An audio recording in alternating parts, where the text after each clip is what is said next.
हरे कृष्ण। तो उपस्थित सभी भक्तों का बहुत बहुत स्वागत है आज के हमारे सत्र में। और आज हमारा जो है दिन कौन सा है? 17वां दिन है आज हमारा। और अध्याय कौन सा हम ले रहे हैं? 16वां। तो भगवान की असीम कृपा है, गुरु की असीम कृपा है कि हम इस यज्ञ को जो है बहुत सुचारू रूप से और बहुत अच्छे से हमने जो है ये सत्र को यहाँ तक हम लेके आ पाए हैं। भगवत गीता के बिल्कुल अंतिम पड़ाव पे हम लोग पहुंच गए हैं, बस 2 दिन और उसके बाद हम लोग पूरी भगवत गीता 700 श्लोकों का ओवरव्यू पूरा जो है हम लोग अवलोकन कर पाएंगे हम। तो चलिए, थैंक्स बोलते हैं अपने गुरुजनों को, भगवान को, कि उन्होंने हमारी यात्रा इतनी जो है सुलभ कर दी और हमने अच्छे से जो है ये यात्रा पूर्ण करी है। ओम नमो भगवते वासुदेवाय। ओम नमो भगवते वासुदेवाय। ओम नमो भगवते वासुदेवाय। ॐ अज्ञानतिमिरान्धस्य ज्ञानाञ्जनशलाकया चक्षुरुन्मिलितं येन तस्मै श्रीगुरवे नमः। नमः ॐ विष्णुपादाय कृष्णपृष्ठाय भूतले श्रीमते भक्तिवेदान्त स्वामिन् इति नामिने।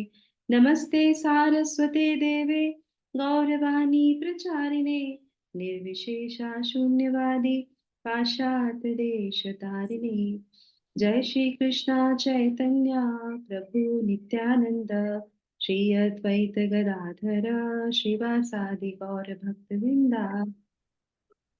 हरे कृष्णा कृष्णा कृष्णा हरे हरे, हरे राम राम राम हरे हरे।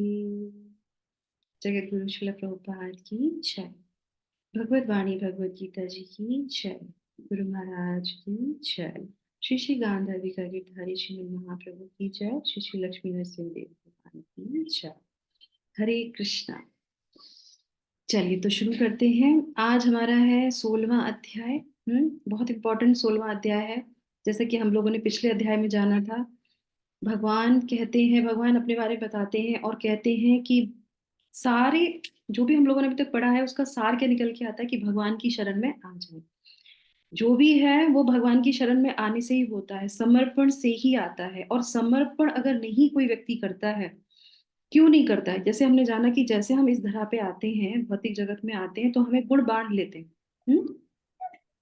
तो अब हम लोगों ने जब शरीर त्याग किया और उसके बाद दोबारा से यहाँ पे आए, तो जो हमारे गुण थे, जो हमारे स्वभाव था, जो हमारे अंदर तमोगुण रजोगुण जो बना रहा, वैसे ही हम लोगों ने दूसरे जन्म में भी ले लिया।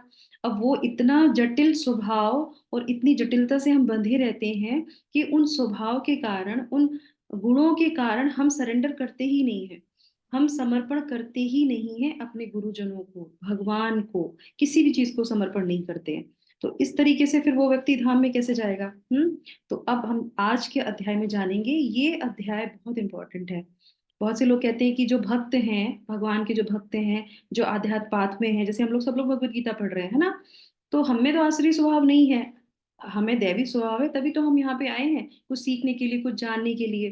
पर फिर भी दर्पण हम रोज देखते हैं, हमें पता है हमारा चेहरा कैसा है, पर हम रोज दर्पण देखते हैं, कहीं कोई दाग तो नहीं लगा, कहीं कुछ है तो नहीं। तो अब भगवत गीता का ये अध्याय हमें क्या दिखाता है? दर्पण दिखाता है। हमें समय समय पर भगवत गीता के इस दर्पण को देखना अवश्य चाहिए, जिससे हमें पता चलेगा कहीं ऐसा तो नहीं हमारे अंदर कौन सी प्रवृत्ति डेवलप हो रही है। तो ये अध्याय पढ़ने के बाद एक खास चीज, किसी और को नहीं देखना है कि उसमें आसुरी स्वभाव है या नहीं है, हमें अपना पहले स्वभाव देखना है, हमारे अंदर है नहीं है। फिर दूसरे को, दूसरे की तो बात ही छोड़ दीजिए, पहले अपना ही जीवन उद्धार कर लें, फिर बाकी दूसरे का देखेंगे, है ना। तो इस तरीके से चलिए, तो हम शुरू करते हैं आज के अध्याय को। तो पिछला अध्याय में हमारे जीवन को किसके अनुरूप बताया गया था? कौन बताएगा? किसके अनुरूप बताया था? हम्म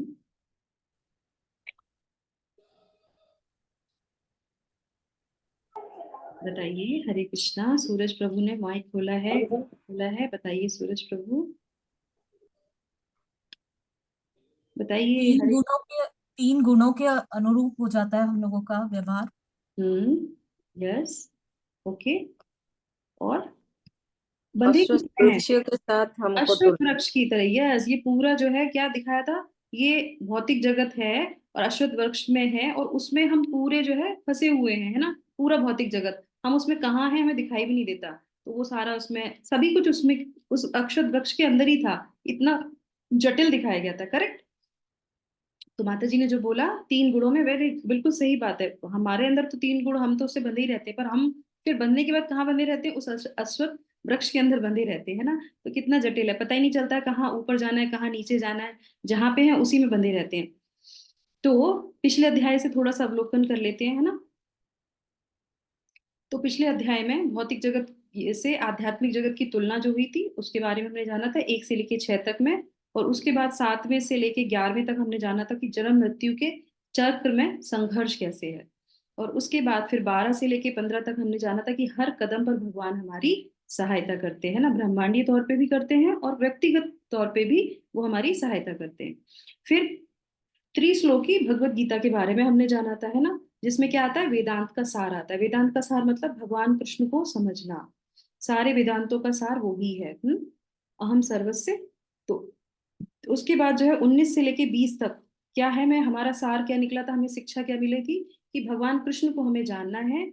और उनको जब हम जान लेते हैं तो सब कुछ जान लेते हैं, है ना। तो ये हमारा पूरा निकल के आया था। अब आ जाते हैं आज के अध्याय से क्या कनेक्शन है, तो किस तरीके से उस जटिलता में हम जो फंसे हुए हैं और ऊपर नीचे जो होते रहते हैं, वो किसके कारण होते हैं, गुणों के कारण होते हैं। तो आज हम लोग जानेंगे, और जो भगवान को समर्पण नहीं करते उसकी क्या वजह है, और अगर जो नहीं करते तो उनका होता भी क्या है। तो थोड़ा सा डीप है ये अध्याय, पर इंटरेस्टिंग भी बहुत है ना। चलिए, एक्रोनिम में क्या है, डोर, दरवाजा। तो हर किसी भी जगह आप जाएंगे तो आप उसके अंदर तभी प्रवेश कर पाएंगे जब वहां पे दरवाजा होगा। तो दरवाजा हर एक चीज का होता है, चाहे अच्छी जगह का हो चाहे बुरी जगह का हो। दरवाजा क्रॉस करने से ही आप जो है उसके अंदर प्रवेश कर पाते हैं। तो आज का हमारा अध्याय भी हमको प्रवेश करवाएगा। एक ऐसे ऐसे दरवाजों के बारे में हम जानेंगे, हाँ, जो हमारे ही पास रहते हैं।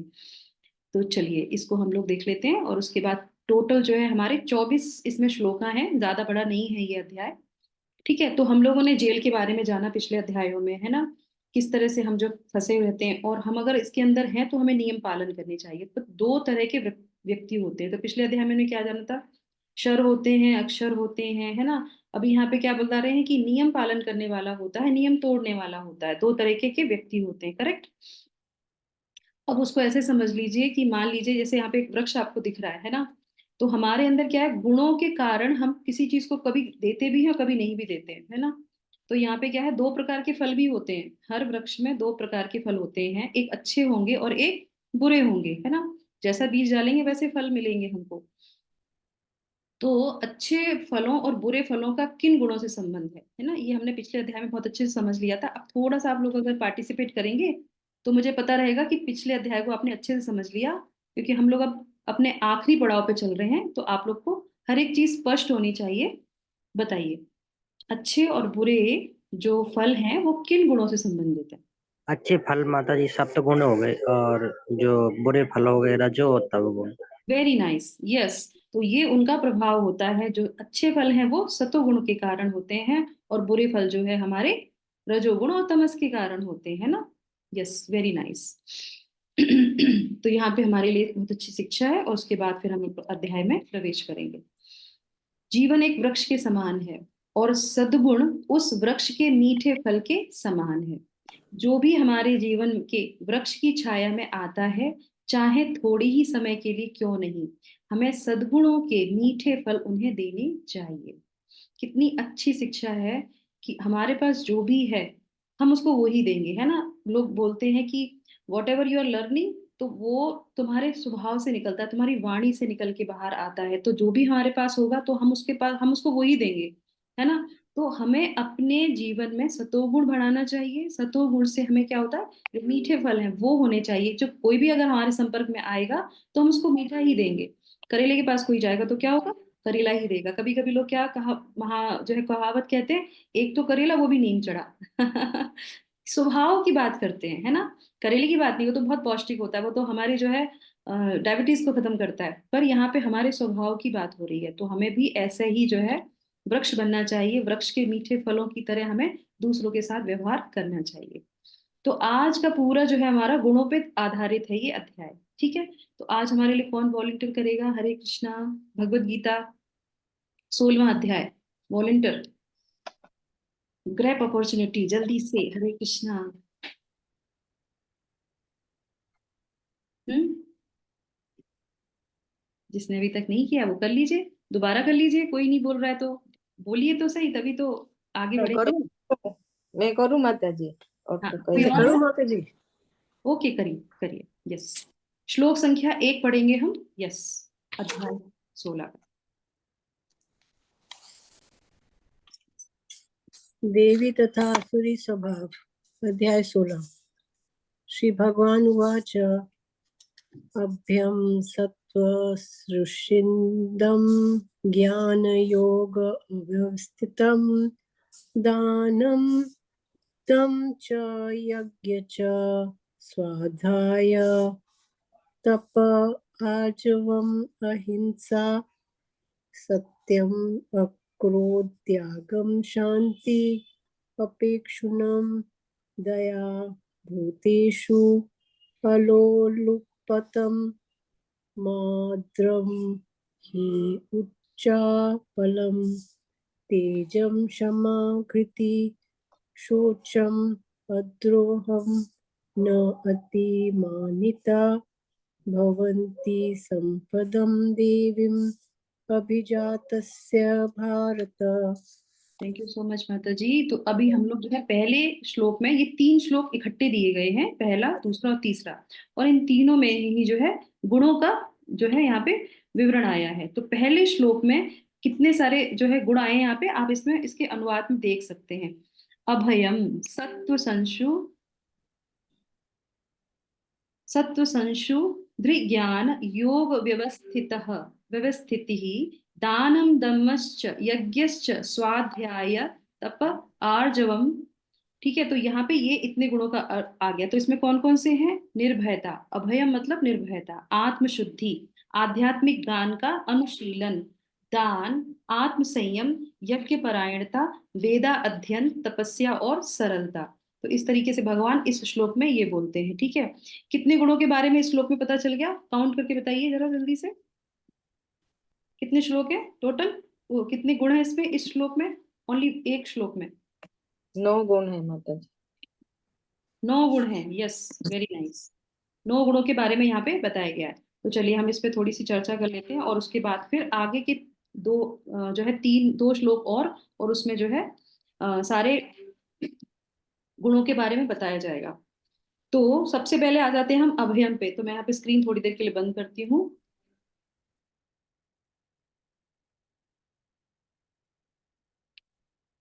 जिससे हम लोग फेस टू फेस बात कर सकें।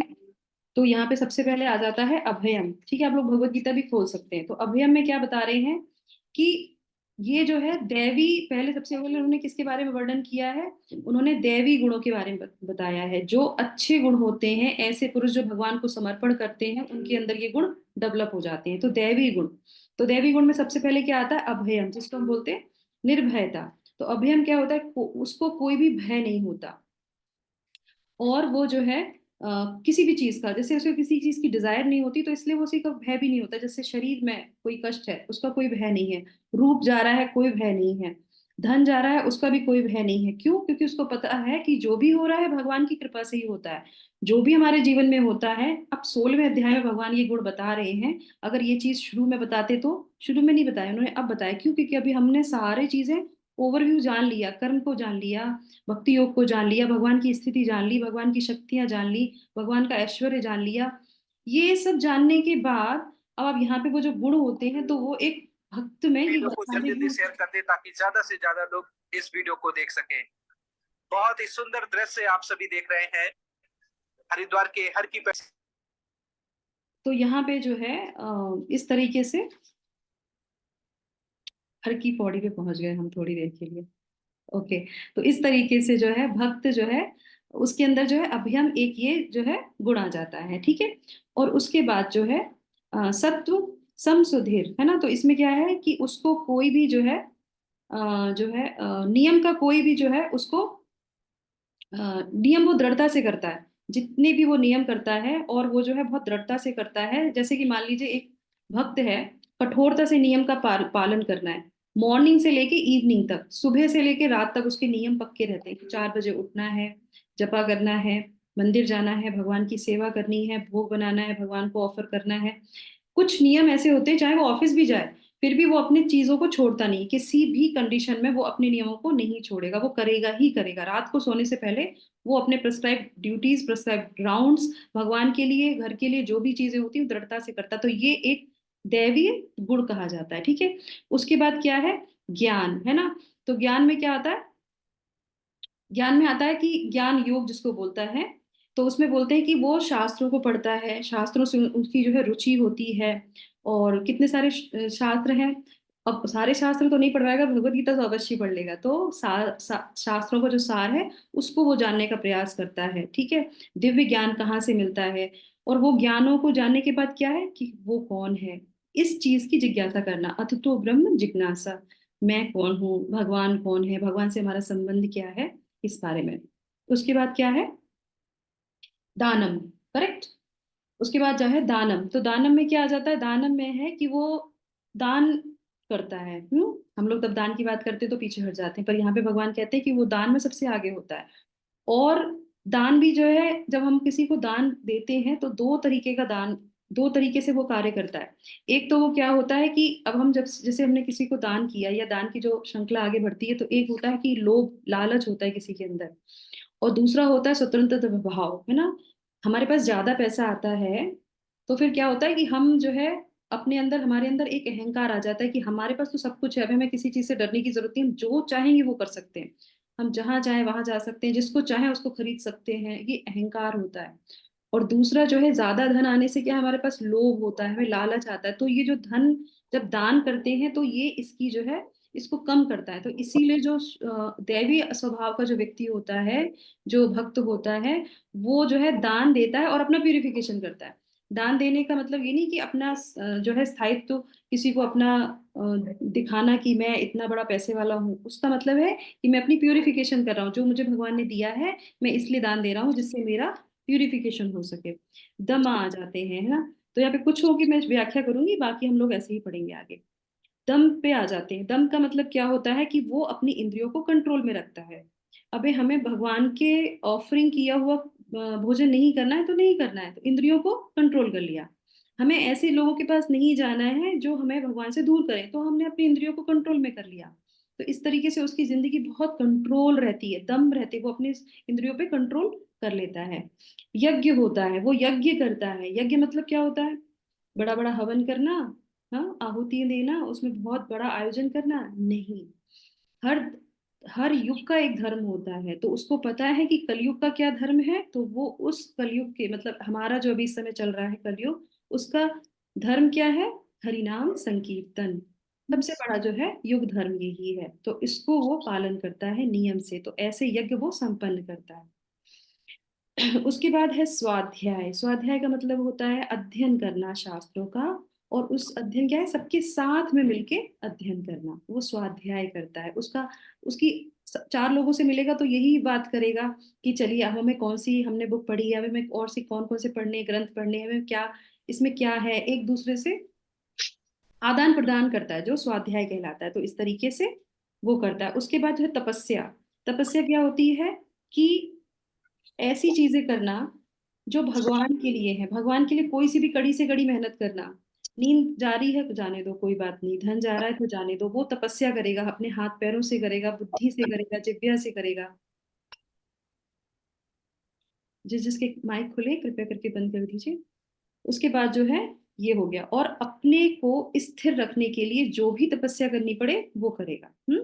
उसके बाद क्या है, आर्जवम। आर्जवम का मतलब क्या होता है कि अपना जीवन सरल सरल ही रखता है, बहुत क्लिष्ट नहीं बनाता। अगर बुद्धिमान है वो व्यक्ति और उसके पास भगवान ने अपॉर्चुनिटी दी है, कभी कभी हमारे पास भगवान अपॉर्चुनिटी देते हैं पर जानबूझ के हम उसको छोड़ देते हैं।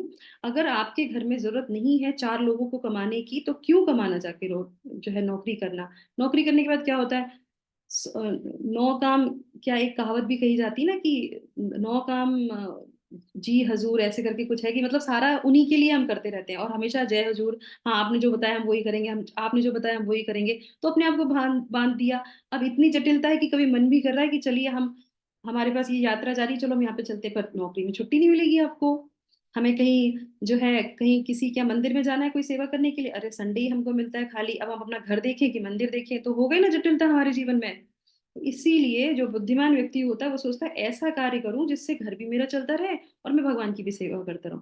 तो जीवन को बहुत सरल बना लेता है, आराम से सुकून से, कभी भी चाहो भजन कर लो, कभी भी चाहो कीर्तन कर लो, कभी भी मंदिर जा सकते हो, कोई बंधन नहीं रखता है। तो वो जो है इस तरीके से अपने जीवन को व्यवस्थित कर लेता है। अहिंसा, अहिंसा का मतलब क्या होता है ये आप बताइए, बहुत सरल है ना, हमने कई बार जाना है, बताइए कौन बताएगा। हिंसा ना करना, किसी को कष्ट ना देना। यस, बहुत बढ़िया। अहिंसा का उल्टा हिंसा हो गया, क्या मतलब है हिंसा करने का, क्या समझते हिंसा हैं मीन्स हिंसा से। एग्रेशन, एग्रेशन से इसको हम लोग कनेक्ट कर सकते हैं किसी को, जैसे कि बहुत सारे लोग नॉनवेज खाते हैं, आई थिंक वो भी हिंसा में ही चला जाएगा माता जी। यस, तो करेक्ट, वो भी हिंसा में चला जाएगा। अब जो आपने बोला बिल्कुल सही बोला, हिंसा का अपोजिट है हिंसा, है ना। अब हम हिंसा जब शब्द आता है तो हमारे दिमाग में सिर्फ एक ही थॉट आता है, क्या, चाकू लेके किसी को मार दिया, है ना, किसी को प्रताड़ित कर दिया। पर सबसे अच्छा जो है, जो हमारे मन वाणी और कर्म से दुख ना पाए। वेरी नाइस, बहुत बढ़िया प्रभु जी, सुमित प्रभु ने बहुत अच्छा आंसर दिया है। मन वाणी से कर्म से किसी को जो है हमें परेशान नहीं करना चाहिए, कैसे भी करके, ये बहुत अच्छा गुण है। अभी इसको भगवान ने अलग अलग गुणों में डिवाइड कर दिया है, जो प्रभु जी ने बताया, अलग अलग गुणों में, आगे भी आएंगे ये सारे गुण। तो हिंसा का, हिंसा जो होती है, अहिंसा का मतलब क्या होता है कि किसी की प्रगति को रोकना। हम्म। तो हम इसको दूसरी तरीके से, जैसे माता जी ने बोला कि जानवरों को मारना, तो जानवरों को मार दिया किसी लालच की वजह से, ठीक है। अब आप सोचिए उसको दूसरी तरफ से अगर देख सकते हैं कि वो प्रगति पे था, क्योंकि बोला गया है कि जो जानवर होते हैं वो बद्ध होते हैं, वो अपने कर्मों को भोगने आते हैं, है ना। और वो बेचारे अपना लाइफ स्पेन जो उनका है वो खत्म कर लेंगे, तो वो भोग लेंगे, उसके बाद फिर भगवान डिसाइड करेंगे उनको कहाँ जाना है ना, क्योंकि वो कर्म तो करते नहीं यहाँ पे आके, उनको तो कुछ क्षेत्र मिला नहीं है, कर्म क्षेत्र, जिससे वो कर्म क्षेत्र में करें, अपना बीज डालें और उनको कुछ अच्छा मिल जाए, वो तो हम लोगों को मिला है।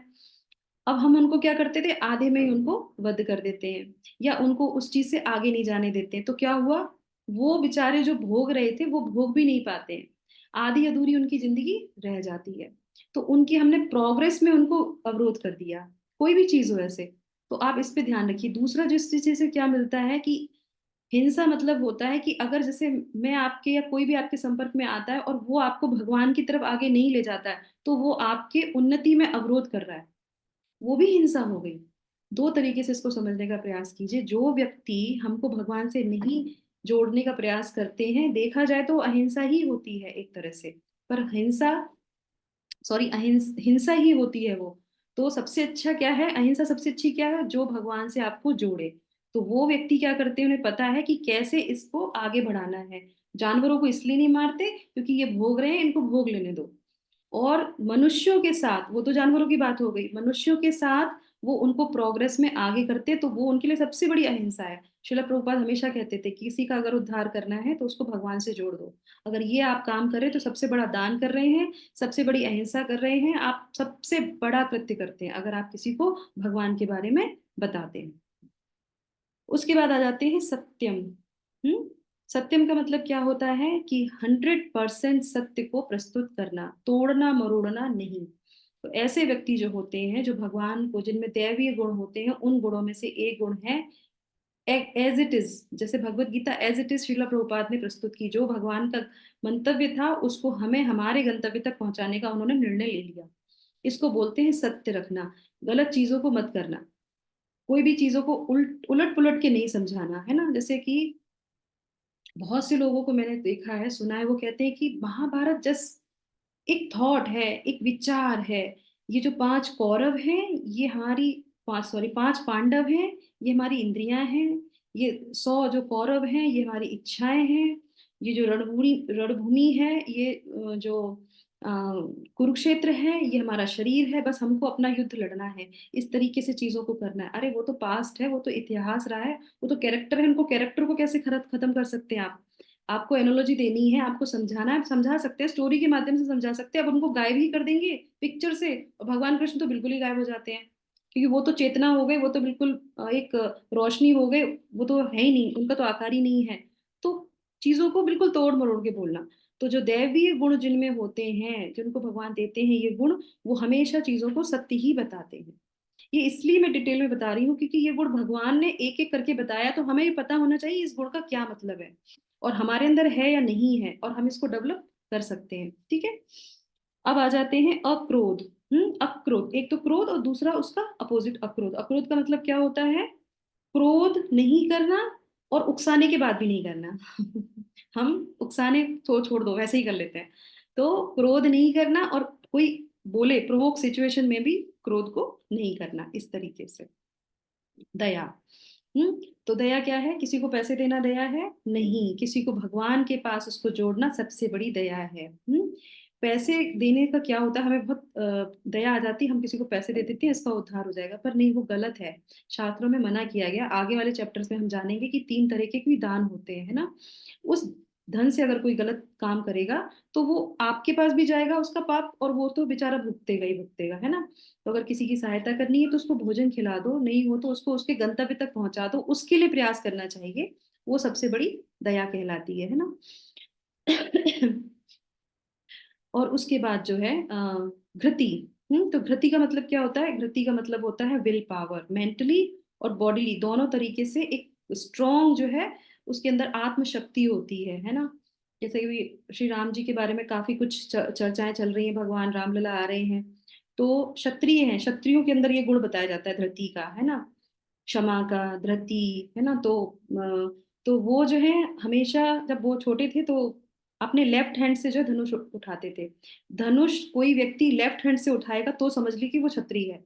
अगर उसने सीधे हाथ से उठा लिया तो वो क्षत्रिय नहीं कहलाएगा, क्योंकि वो उसका गुण कहलाता है। तो इस तरीके से वो विल पावर जो होती है वो जो है धृति कहलाती है। तो इसमें बोलते हैं कि जो ये दैवी गुण है वो जो है उस व्यक्ति में होता है। शौचम, शौचम मतलब शुद्धता। मानसिक रूप से भी शुद्ध रहेगा वो, शारीरिक रूप से भी वो शुद्ध रहता है ना। और मानसिक रूप से शुद्ध ना रहने का मतलब क्या है? किसी के प्रति साफ साफ बात नहीं करना, उसको देख के वैसे ही बोलना। कौन था हमारे इस महाभारत में ऐसा? हमने सबसे पहले वाले सत्र में जाना था, कौन था? भूल गए? युधिष्ठिर। नहीं, वो क्या कहते हैं, ये दुर्योधन। दुर्योधन बता देना। दुर्योधन, यस। हमने सबसे पहले सबके बारे में जाना था कि कौन किसकी मनोवृत्ति क्या है ना, किसका स्वभाव कैसा है। तो दुर्योधन जो है परफेक्ट एग्जाम्पल है किसके लिए? जो दैवी स्वभाव में नहीं आते। और अर्जुन किस में आते हैं? दैवी स्वभाव में ही आते हैं। ये सारे गुण जो मैंने आपको बताई है, जो भगवान जो बताते हैं, ये सारे अर्जुन के अंदर होते हैं। और अर्जुन ये सब जब सुन रहे होते हैं तो वो सोचते हैं ये किसके बारे में बोल रहे हैं? मेरे बारे में बोल रहे हैं? ये भगवान जो बता रहे हैं सारे गुणों के बारे में, तो हम आगे देखेंगे इसको। ठीक है, तो ये हमारे छोटा सा मैंने यहाँ पे आपको बताया, और उसके बाद फिर आगे जो है वो और असुरी लोगों के बारे में बताएंगे। तो अभी हम लोग देख लेते हैं कि हमें जो है यहाँ पे हमारे लिए क्या है। पीडीएफ में कई सारे प्रश्न उत्तर हैं आप लोगों के लिए, और कई सारी जो है व्याख्याएं हैं। तो ये हमने देख लिया है ना। तो निर्भयता, आत्मशुद्धि, आध्यात्मिक ज्ञान का अनुशीलन, दान, आत्मसंयम, यज्ञपरायणता, वेदाध्ययन, तपस्या। तो ये 9 गुण जो है पहले श्लोक में आ जाते हैं। ठीक है, और उसके बाद जो है ये एक्चुअल में कैटेगराइज किए गए हैं। कैसे कैटेगराइज किए हैं? तो वो बोलते हैं कि ये तो होने सब में ही चाहिए, एक्चुअल में ये सब में होने चाहिए, पर प्रोमिनेंट तरीके से ये किस में ज्यादा होने चाहिए। अगर कोई व्यक्ति सन्यास की तरफ जा रहा है, जैसे हम लोगों ने छठे अध्याय में जाना था, सन्यास लेना चाहता है तो ये वो करेगा ही करेगा। अगर नहीं है उसके अंदर तो वो सन्यासी नहीं कहलाएगा। तो इस आश्रम में उसको ये गुण डेवलप करने ही पड़ेंगे। कौन सा? आध्यात्मिक ज्ञान का अनुशीलन होना चाहिए, आत्मशुद्धि होनी चाहिए, और निर्भयता, उसको किसी चीज का डर नहीं रहना चाहिए। ठीक है, फिर जो है दान, आत्मसंयम, यज्ञ परायणता। तो ये प्रोमिनेंट तरीके से जो है किसके ऊपर होना चाहिए? ये गृहस्थ के लिए। तो हमारे लिए क्या बताया गया? सारे गुण हमारे लिए हैं, पर ये तो होना ही चाहिए। दान बहुत इंपॉर्टेंट है, इसीलिए बार बार शास्त्रों में बोला जाता है कि आपको अपना जो है 50% जो है हमें दान में देना चाहिए। 50% अगर हम नहीं देते हैं तो उसको भुगतना पड़ेगा हमको अगले जन्म में। इसीलिए बोला जाता है दान मुख्य रूप से, खाना जो खा रहे हैं वो भी दान दीजिए, जो कुछ भी आप कर रहे हैं उसको हमेशा पहले दूसरों को ऑफर कीजिए फिर खाइए, नहीं तो वो हमको भुगतना पड़ेगा। आत्म संयम है ना, गृहस्थ में क्या होता है, एक फ्री विल, मतलब आपको फ्री दिया जाता है कि आप संबंध कर सकते हैं अपनी स्त्री के साथ, अपने पुरुष के साथ, पर वो भी जो है नियम पूर्वक करना होता है। ऐसा नहीं है कि जो है आप जो जानवरों की तरह उसको कर रहे हैं क्योंकि हम गृहस्थ में है। तो भोगने के लिए गृहस्थ नहीं है, गृहस्थ आश्रम भोग करने के लिए नहीं दिया गया, उसमें बहुत सारी चीजें करनी होती है। यज्ञ परायणता होती है, एक यज्ञ सुचारू रूप से आप जो है जीवन को फॉलो कीजिए। तो इस तरीके से जैसे हरि नाम है तो गृहस्थ वालों के लिए बहुत जरूरी है, आप भी कीजिए, आपकी पत्नी भी करे, आपके पति भी करे, बच्चे भी करें, अपने घर को जो है मंदिर बनाइए। एक गृहस्थ की ये ड्यूटी है। उसके बाद जो है वेदाध्ययन किसके लिए है, वेदाध्ययन ब्रह्मचारी के लिए बहुत जरूरी है। वो इनमें से कुछ भी ना करे पर उसको वेदाध्ययन करना बहुत अनिवार्य है। क्यों? क्योंकि इस ये जो आश्रम है इसकी शुरुआत जो है बहुत कम उम्र में हो जाती है। ब्रह्मचारी जो शुरू की अवस्था में आता है, तो उस समय अगर वेदाध्ययन हो गया, उस समय अगर शास्त्रों को उसने सुन लिया, तो फिर आगे के अगर वो जिस भी आश्रम में जाए, नहीं जाए, सन्यासी बने, तो वो आराम से सारे गुणों को डेवलप कर सकता है। तो इसलिए ये जरूरी है। अब लास्ट में आ जाते हैं तपस्या। तपस्या किसके लिए है बताइए आप, कौन सा आश्रम रह गया, कौन सा रह गया? सब वानप्रस्थ। वानप्रस्थ। वानप्रस्थ रह गया, वेरी नाइस। तो हमने पहले जाना था कि 25 तक की उम्र में ब्रह्मचारी रहते हैं, 25 से 50 तक में जो है गृहस्थ रहते हैं, 50 के बाद जो होते हैं वो किस में आ जाते हैं, वानप्रस्थ में आ जाते हैं। और वानप्रस्थ के लिए क्या बोला गया, तपस्या, वाणी की तपस्या, मन की तपस्या, हर तरह से तपस्या। अब आप बताइए 50 के बाद कितने लोग तपस्या कर रहे हैं, कितने लोग कर रहे हैं? कोई भी नहीं कर रहा आज की डेट में। सब वही कर रहे हैं जो गृहस्थ से वो निकले ही नहीं बाहर। जो एक बच्चे करते हैं, जो एक जवान करते हैं, वो 50 के बाद के लोग भी वही कर रहे हैं, है ना। तो ये शास्त्र में बताया गया है। तो ये हमारे लिए अवलोकन है कि हम 50 पहुंच गए हैं तो हम क्या कर रहे हैं, पहुंचने वाले हैं तो हम क्या करेंगे, हमें क्या करना चाहिए, और निकल गए हैं आगे तो हमने क्या किया है या हम क्या कर रहे हैं। ठीक है, तो ये हमारे लिए हो गया। उसके बाद आ जाते हैं आगे के जो है गुणों में, है ना। तो उसके बाद 2 श्लोक और हैं, तो कृपया करके संतोषी माता जी 2 श्लोक का आप पढ़ लीजिए, दूसरा और तीसरा। अच्छा,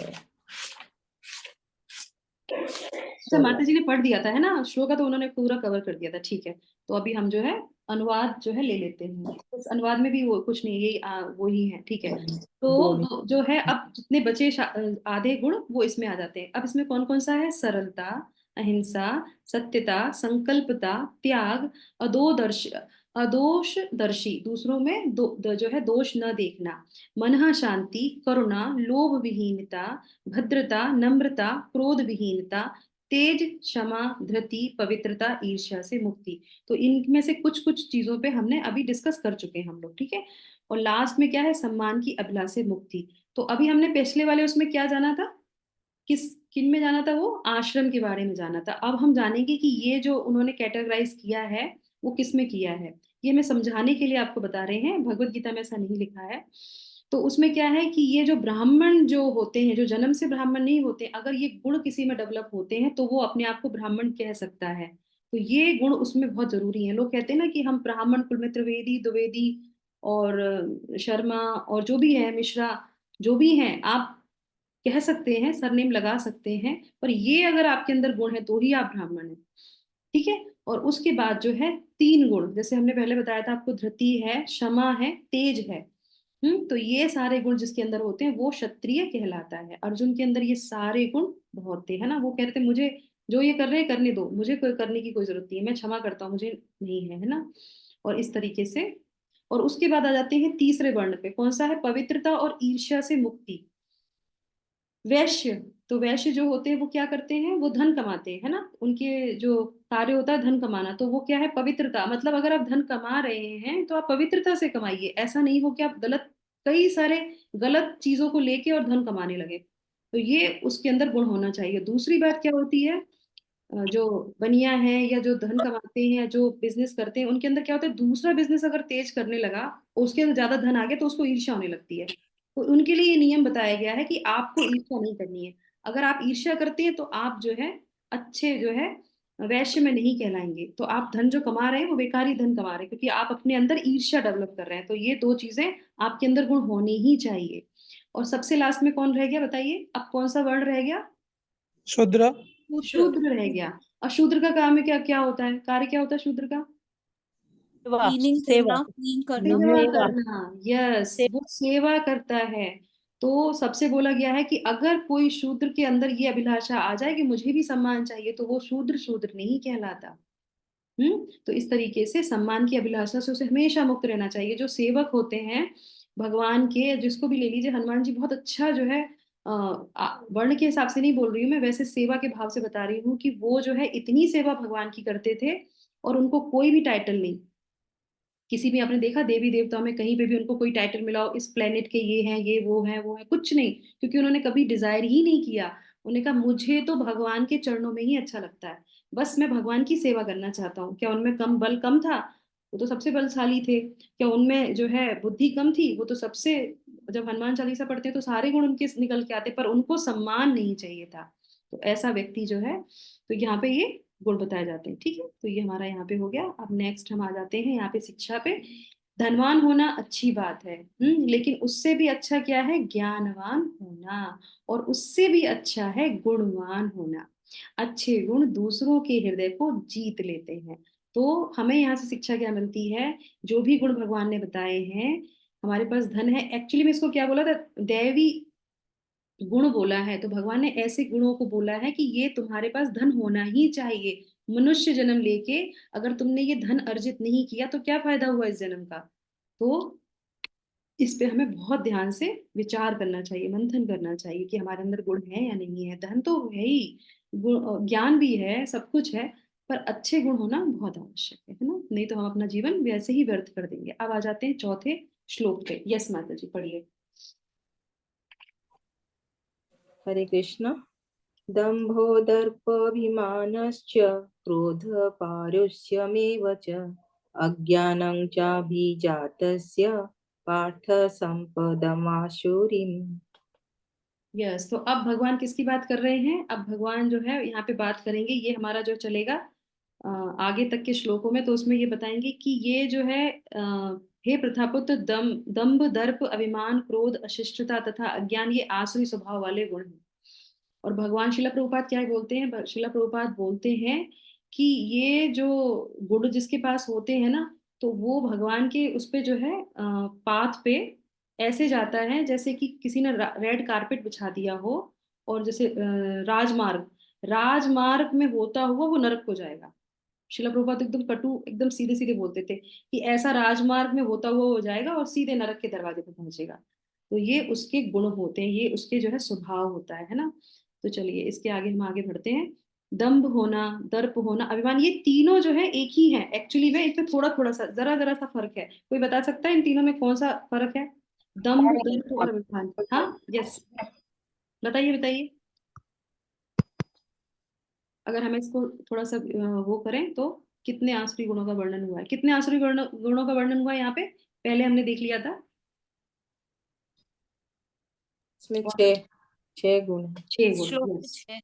यस, यस, तो बताइए कौन बता सकता है दंभ दर्प और अभिमान में क्या अंतर है? माता जी, दंभ अपनी पावर को लेकर है क्या कुछ? हम्म, मतलब हम्म, यस। दंभ मतलब होता है दिखाना, शो करना, जो नहीं होती है। ठीक है। और उसके बाद जो है दर्प क्या होते हैं? अच्छे गुण होना और उसका अभिमान होना।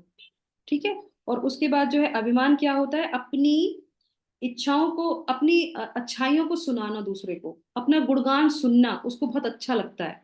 तो ये 3 चीजें हो गई। और ये 3 चीजें किसमें थी? अगर हम उसमें से ले ले, रामायण में से अगर कोई कैरेक्टर ले ले तो रावण ने।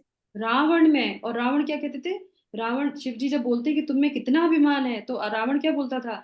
क्यों ना हो मेरे अभिमान, मेरे अंदर है ही इतने सारे गुण, मेरे अंदर इतनी शक्तियां हैं, मेरे पास सारा वैभव है। तो वो तीनों चीजें उसके अंदर रहती थी। जो नहीं भी था वो भी, और जो था वो भी दिखाने का वो जो है प्रयास करता था। तो इस तरीके से ये जो है आसुरी गुण हो जाते हैं। अब यहाँ पे आ जाते हैं 5वां श्लोक। यस माता जी, 5वां श्लोक पढ़ेंगे। हरे कृष्ण।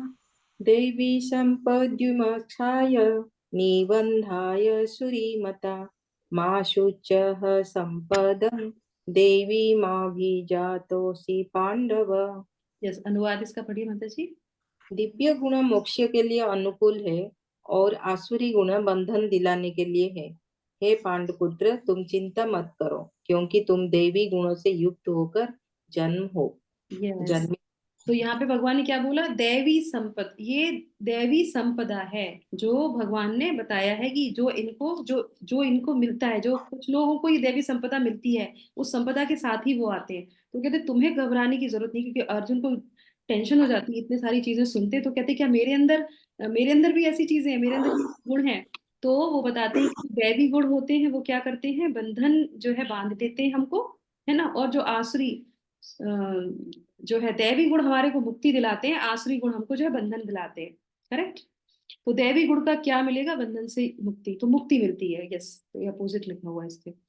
तो क्रोध करना आसुरी है, तो क्या मेरा स्वभाव आसुरी है? तो भी भगवान क्या कहते हैं कि तुम चिंता मत करो, तुम तो स्वभाव से ही जो है क्या हो, दैवी गुणों से जन्मे हो। तो बहुत से लोग जो होते हैं वो जन्म से ही जो है देवी स्वभाव के होते हैं, है ना। आपने देखा होगा छोटा सा बच्चा है, उसको कीर्तन अच्छा लगता है, भजन करना अच्छा लगता है, छोटे छोटे हाथों से वो करताल बजाएगा, उसको अच्छा लगेगा। भाई भीड़ भाड़ में उसको अच्छा नहीं लगता है। वो स्वभाव से वैसे ही अपनी जो है पहले की चीजों को लेके आता है ना। तो हे पांडुपुत्र, चिंता मत करो, तुम दैवी गुणों के साथ ही जन्मे हो। तो जन्म की तिथि से ही व्यक्ति का स्वभाव पता चल जाता है। हमारे जो आते हैं ना पंडित जी, और वो सब बनाते हैं पत्रिका, तो कहते हैं कि हाँ ये बच्चा बड़ा वैसा अच्छा बनेगा, ये होगा वो होगा। श्रीला प्रभुपाद को भी जब उनके पिताजी जो है पूछते हैं उनके बारे में, तो वो बताते हैं कि आपका पुत्र जो है वो बहुत प्रगति करेगा, और वो बहुत बड़ा जो है देश के लिए बहुत कार्य करेगा, और पाश्चात्य देश जाएगा। 70-80 की उम्र में जो है वो पूरे जगत में जो है बहुत विख्यात होगा, और पूरे जगत को जो है वो एक प्रवाह में जो है बहाएगा सबको, एक जो है बहुत अच्छा भक्त बनेगा। तो वो बहुत प्रसन्न होते थे, और वो ये जानने के बाद भी पत्री में फिर भी जो है वो अपने घर में ब्राह्मणों को बुलाते थे, वैष्णवों को बुलाते थे, और उनको भोजन करा के बस एक ही चीज बोलते थे हाथ जोड़ के। वो कहते कृपया करके मेरे पुत्र को ये जो है आशीर्वाद दीजिए कि वो राधा रानी का भक्त बने। आप सोचिए, ऐसे जो माता पिता होते हैं उन्हीं के घर में ऐसे भक्त आते हैं, है ना। हमने पिछले अध्याय में भी जाना था कि भगवान जब अच्छा हम भगवान के लिए करते हैं, बहुत अच्छी हमने सेवा की होती है, तो फिर भगवान हमें ऐसे वैष्णव के घर में जन्म देते हैं जहां से हम आगे उसको बढ़ा सके। तो अब यहाँ पे आ जाते हैं, एक कहानी से आपको बता देते हैं कि अर्जुन भी थे जो दैवी गुणों में थे, पर जो दुर्योधन था वो आसुरी गुण में था। कैसे था? तो इनके बारे में भी जब यह है बताया गया था, पूछा गया था, तो जो क्या नाम था उनके चाचा जी का, विभीषण नहीं, विभीषण तो रावण, विदुर विदुर विदुर जी। तो विदुर जी भी वो ये बात कहते हैं कि आप जो है इनका परित्याग कर दो। क्यों कहते हैं? क्योंकि इसकी जो कुंडली दिख रही है, इसके जो नक्षत्र हैं, और इसकी जो अभी जो दिखाई जा रही है कुंडली, उसके हिसाब से जो है ये पूरे वंश का जो है विनाश करेगा। तो इसलिए अभी इस बालक का त्याग कर दीजिए। ऐसा क्यों बोलते हैं? तो बोला जाता है कि अगर किसी एक गांव को बचाने के लिए अगर किसी एक व्यक्ति का जो है परित्याग कर दिया जाए तो बहुत अच्छी बात है ना। अगर देश के लिए किसी गांव का परित्याग करना है तो कोई इसमें बड़ी चीज नहीं है। तो इसी तरीके से वो कहते हैं कि अगर कुल को बचाना है, देश को बचाना है, तो एक बालक का अगर परित्याग कर भी दोगे तो कोई बड़ी चीज नहीं है, इसको कर देना चाहिए। और कभी कभी क्या होता है कि अगर आपको पूरे जगत का उद्धार करना है और उसके लिए आपको अपने घर का त्याग करना पड़े तो कर देना चाहिए। तो ऐसे कौन करते हैं? ऐसे सन्यासी करते हैं, श्रीला प्रभुपाद जैसे लोग करते हैं। तो ये शास्त्रों में पद्धति बताई गई है। तो ये उनसे भी बोला गया था कि आप इनका परित्याग कर दीजिए, पर वो इतने आसक्त थे, जानने के बाद भी उन्होंने परित्याग नहीं किया।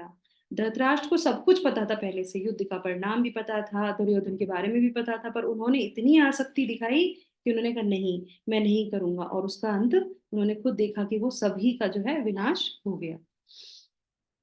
अब देख लीजिए, यहाँ पे पराशर मुनि है। पराशर मुनि जो है ओके, यहाँ पे पराशर मुनि है जन्म। कौन है पराशर मुनि, पता है आप लोगों को? हरे कृष्णा। वेद व्यास के पिता। वेद व्यास के पिता, यस। तो यहाँ पे जो है कि उनके भी ग्रह प्रभाव पता चलते हैं, कि जन्म से ही हमें हर चीज पता चल जाती है। तो 3 प्रभाव होते हैं हमारे जीवन में, जन्म, ग्रह प्रभाव और संगति। तो अब आप मुझे बताइए कि सबसे मुख्य कौन सा होता है, संगति, जन्म या ग्रह प्रभाव? संगति। कंफर्म? संगति संगति कंफर्म? जन्म से नहीं होता कुछ भी? नहीं, संगति। नहीं, संगति से ही होता है माता वेरी नाइस, अब तो कंफर्म हो गया। अब तो हमने भगवत गीता पढ़ी है माता जी, अब आप कितना भी हमको घुमाएंगे हम घूमेंगे नहीं। जी। वेरी नाइस, बहुत बढ़िया। हम तो ये, हाँ, बहुत अच्छा। संगति बहुत इंपॉर्टेंट है। आप कोई से भी नक्षत्र में पैदा हुए हो, आप चाहे कैसे भी हो, पर आप जिसका संग करेंगे आप वैसे ही हो जाएंगे। तो यहाँ पे बहुत अच्छा जो है सीप का जो है मोती का उदाहरण देते हैं। जल तो आकाश से गिरता है और वो हर जगह गिरता है, तो जो वो जल होता है, जब वो कीचड़ में गिरता है तो वो कीचड़ में विलीन हो जाता है ना। और वही जल जो है अन्न में गिरता है तो वहां से जो है उत्पत्ति होती है दूसरे जीव की, है ना। और यही जल जो है, बूंद जो है पानी की, जब सीप में गिरती है तो सीप के संग से क्या होता है, वो मोती बन जाता है ना। जल तो वही है, सेम ही है, तो संगति का बहुत जो है असर होता है। इसीलिए बोलते हैं कि भौतिक चीजों में हो या आध्यात्मिक चीजों में हो, हमारा संग हमें बहुत ही इंपॉर्टेंट है कि हम पूरा दिन किन के लोगों के साथ बिताते हैं अपना। एक भी हमारे जीवन में अगर कोई अच्छा है तो ये देखिए यहाँ पे स्वाति नक्षत्र के बारे में बात हुई है यहाँ पे। तो इस तरीके से, तो यहाँ पे दो तरीके से संग कार्य करता है, वो भी आप देख लीजिए यहाँ पे, फिर हम आगे बढ़ेंगे, है ना। ये क्यों बोला जा रहा है, ये गुणों को डेवलप करने के लिए बोला जा रहा है कि कैसे लोगों के साथ आप रहते हैं। आपको कैसे पता चलेगा आप दैवी स्वभाव में हैं, आसुरी स्वभाव में हैं, आपके संग किसके रहते हैं, कहाँ से डेवलप कर पाएंगे आप ये सारी चीजें। तो ये सारी व्याख्या इसीलिए है। एक होता है सक्रिय और एक होता है निष्क्रिय संग। तो अब आप पिक्चर को देख के बता सकते हैं कि सक्रिय कौन है और निष्क्रिय कौन है, बताइए। सक्रिय कौन है, निष्क्रिय कौन है? वो सक्रिय बीच निष्क्रिय? वाला निष्क्रिय। बीच वाला कौन है? निष्क्रिय। निष्क्रिय है, ओके। वो दोनों इधर उधर वाले सक्रिय हैं। तो इसमें आपके लिए प्रश्न आ रहा है यहाँ पे, इन तीनों में से सबसे महत्वपूर्ण भूमिका किसकी है? बीच वाले का। पक्का? हम्म, बीच वाली है, बीच वाले का। कैसे बताइए। माता पर संगति का असर नहीं हो रहा है, अनअफेक्टेड है, अनअफेक्टेड। ओके, मिडिल वाला। अच्छा। तो फिर माता जी इसको इन लोगों के साथ भी नहीं रहना चाहिए। हाँ, यस, ये पॉइंट आया अनअफेक्टेड है। यहाँ पे, यस। हम नहीं पी रहे हैं, हमें पता है कि हमारा दोस्त पीता है, हम नहीं पीते, हम तो नहीं पीते, पर हम उनके साथ रहते हैं, क्या होता है, क्या होता है, धीरे धीरे परिवर्तन आ जाएगा। सक्रिय नहीं है उस समय, हम निष्क्रिय हैं, पर उसके बाद भी उसका असर आएगा हमारे ऊपर। ये गुण ऐसे ही जो है प्रभावित करते हैं। डॉक्टर के पास कभी आप जाएं तो उसको जो है कभी बोलते हैं ना कि आप स्मोकिंग मत किया करो, आपने बहुत पी लिया है इसलिए आपके लंग्स पे इफेक्ट होगा, क्योंकि मैं तो कभी जिंदगी भर नहीं स्मोकिंग की, पर आप उन लोगों के साथ उठे बैठे जो स्मोक करते थे, तो ये ऐसे प्रभाव करता है, आपको पता भी नहीं चलेगा, आप उस पर प्रभावित हो जाएंगे। तो ये कहने का यहाँ पे ये है। तो निष्क्रिय है नीला, पर ये भी इफेक्टिव हो रहा है इसके साथ साथ, वो लग रहा है उसको कि जो है वो नहीं पी रहा है और नहीं पिएगा और वो कुछ नहीं करेगा, पर उसका असर तो उस पर आएगा ही आएगा। तो इस तरीके से कैसे, तो यहाँ पे एक बहुत अच्छी शिक्षा हमारे सबके लिए आती है। और देखिए, कांच का टुकड़ा जो है मरकट मणि के संग में आने के कारण उसको मणि की तरह वो चमकने लगता है ना, तो संग का असर हो जाता है। पर लेकिन वो जो कांच का टुकड़ा वो मणि नहीं बन सकता, वो रहेगा उसके साथ। जैसे सुनार लोग लगा देते हैं ना, एक उन्होंने कीमती स्टोन लगा दिया और दूसरा जो है आर्टिफिशियल कुछ वैसा सस्ता वाला कोई लगा दिया, तो वो भी उसके साथ चल जाता है, पर वो बनता तो नहीं है ना, उसकी कीमत तो नहीं है। जब आप उसको अलग करोगे तो जो ओरिजिनल है उसको वो ही रहेगा। पर व्यक्ति विशेष के साथ अगर आप किसी ऐसे व्यक्ति जो है मणि स्वरूप किसी व्यक्ति के साथ रहते हैं तो आप भी मणि बन जाएंगे।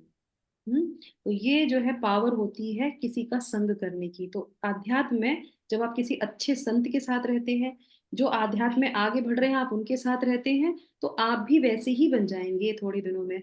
तो वो जो है धातु आपको चेंज नहीं कर सकती, पर व्यक्ति आपको जरूर चेंज कर सकता है। परंतु एक जीवित व्यक्ति किसी महान व्यक्ति के संग के कारण स्वयं महान बन जाता है। तो क्या करना चाहिए हमें, ऐसे अपने जीवन में एक व्यक्ति को लेके आना चाहिए। पथ प्रदर्शक हो आपका, आपके शिक्षा गुरु हो, आपके दीक्षा गुरु हो, जरूर हमें एक ना एक जो है हमारा पथ प्रदर्शक होना ही चाहिए। नहीं तो नहीं हो पाएगा। भगवत गीता पढ़ने का भी कोई फायदा नहीं है फिर, क्योंकि हमने पढ़ा और जैसे सुन लिया, क्योंकि हमारे जीवन में कुछ नहीं हो रहा, हम जैसे पहले कर रहे थे हम वही करेंगे, 8 से 9 जो काम कर रहे थे ना वही करने लगेंगे फिर हम। तो क्या आप थोड़ा विस्तार में बताएंगे? अब उनको ये चीजें बहुत अच्छी लगने लगी, तो वो बोलते हैं कि हाँ, सृजित प्राणी दो प्रकार के होते हैं। तो पहले हमने जाना था शर होते हैं, अक्षर होते हैं, पतनशील होते हैं। तो इसमें वो बताते हैं दैवी गुण वाला, मैं पहले बता चुका हूँ, हमने पिछले उसमें जाना था। और अब मैं आपको जो है कौन से बारे में बताऊंगा, आसुरी स्वभाव के बारे में, उसको थोड़ा विस्तार से बताऊंगा, है ना। तो ये हम सब लोग के लिए बहुत आवश्यक हो जाता है। यस माता जी, पढ़िए श्लोक संख्या 7। बहुत स्लो चल रहा है। हरे कृष्णा। प्रवृत्तिं च निवृत्तिं च जना न विदुरासुरः न शौचं नापि चाचारो न सत्यं तेषु विद्यते। ठीक है, ठीक है, कोई बात नहीं। अनुवाद। खा लो। जो आसुर है वे यह नहीं जानते हैं कि क्या करना चाहिए और क्या नहीं करना चाहिए। उनमें ना तो पवित्रता, ना उचित आचरण और ना ही सत्य पाया जाता है। यस माता जी, थैंक यू सो मच।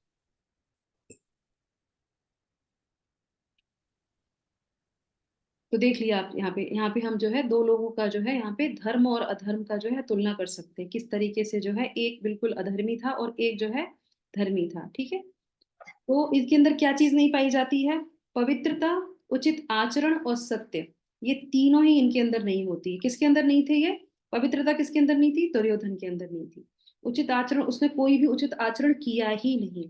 और सत्य, उसने सत्य भी कभी बोला ही नहीं। हमेशा जो है गुरुओं के साथ गलत व्यवहार करना, जिसके सामने जो जैसा बोलना है वैसे बोलना, तो इस तरीके से वो उसके अंदर ये सार नहीं। तो यहाँ पे दुर्योधन बहुत अच्छा जो है हमें एग्जाम्पल मिलता है। 8वें श्लोक में भगवान क्या बोलते हैं? यस माता जी।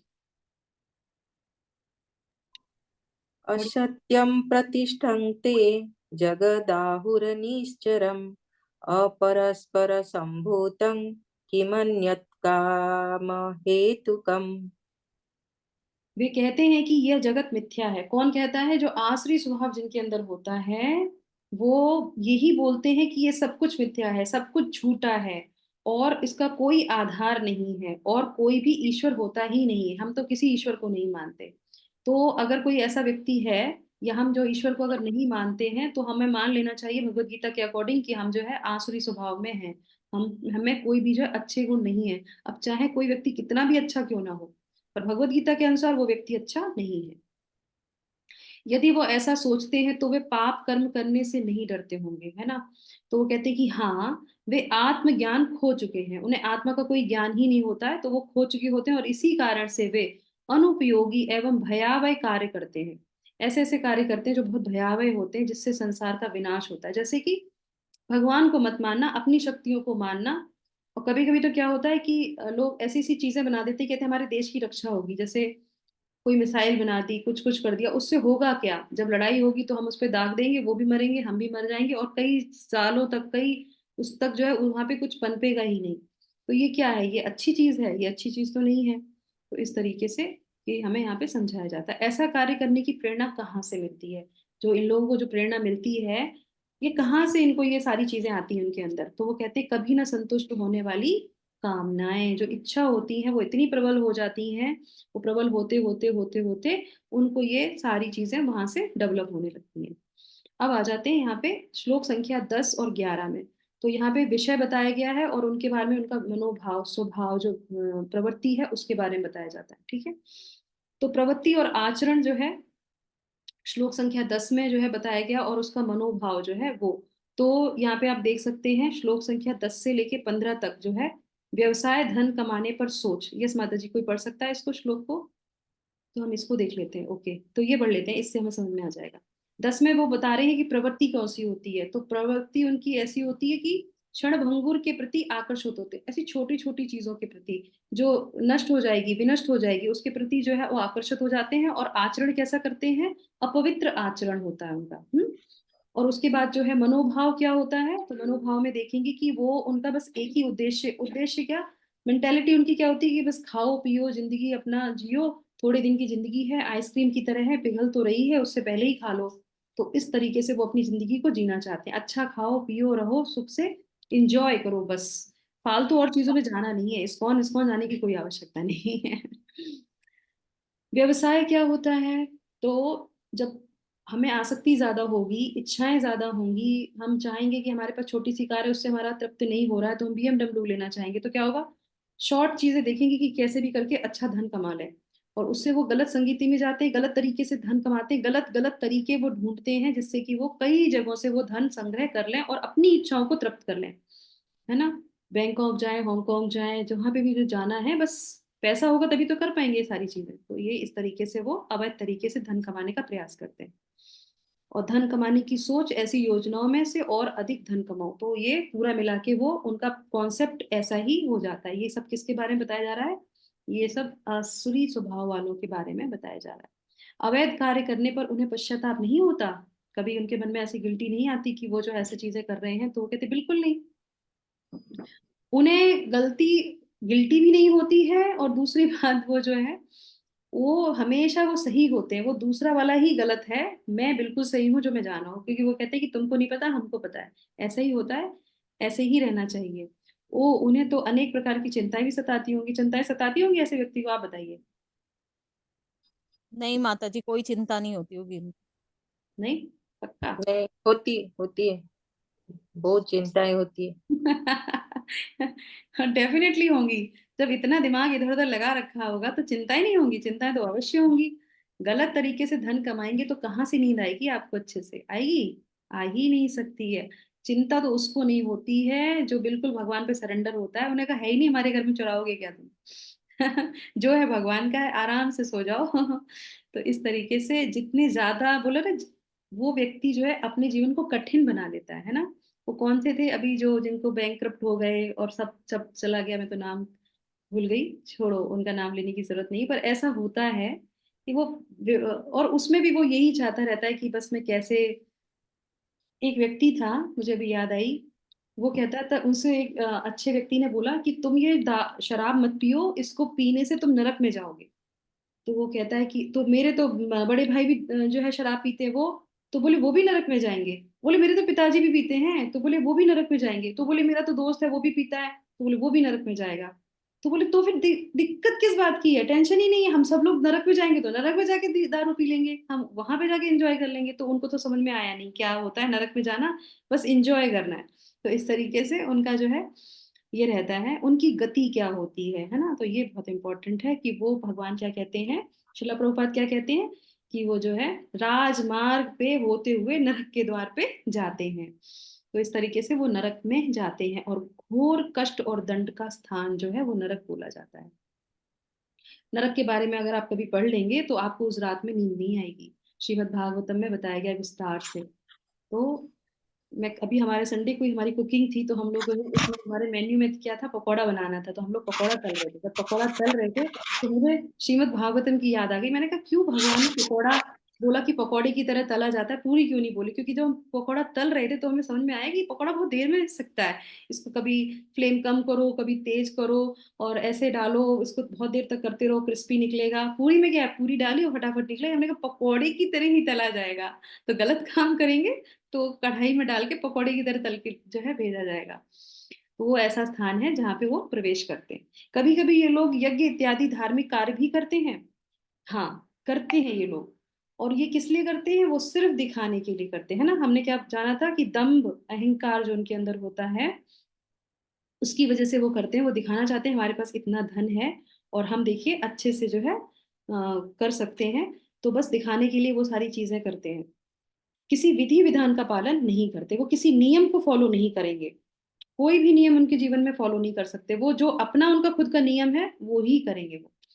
अब उसका परिणाम क्या होता है, तो वो कहते हैं भगवान से ईर्ष्या और वास्तविक धर्म की निंदा। जो आप किसी को धर्म का पाठ पढ़ाएंगे तो वो कहेंगे कि ये तो गलत है, तुम लोग जो करते हो वो गलत करते हो, ऐसा होता ही नहीं है। तो और भगवान से ईर्ष्या, भगवान से क्या इनडायरेक्टली ईर्ष्या ही हो जाती है, क्योंकि भगवान भी उनको आने नहीं देते और वो भी भगवान के पास नहीं जा पाते। तो यहाँ पे क्या आया निकल के निष्कर्ष, और हमारे लिए शिक्षा क्या आती है कि कोई कितना भी ऊपर उठ सकता है, उसकी सीमा नहीं है, कितना भी आप चाहे उतना ऊपर उठ सकते हैं, उसमें कोई भी दो राय नहीं है। और उसका जो है व्यवस्था भी बताई गई भगवान ने, है ना। और कोई नीचा भी कितना गिर सकता है, तो उसकी भी कोई सीमा नहीं है। तो आप देख लीजिए अपने गुणों से कि हम कितना नीचे गिर सकते हैं, कोई व्यक्ति नीचे गिर सकता है और कोई व्यक्ति कितना ऊपर उठ सकता है।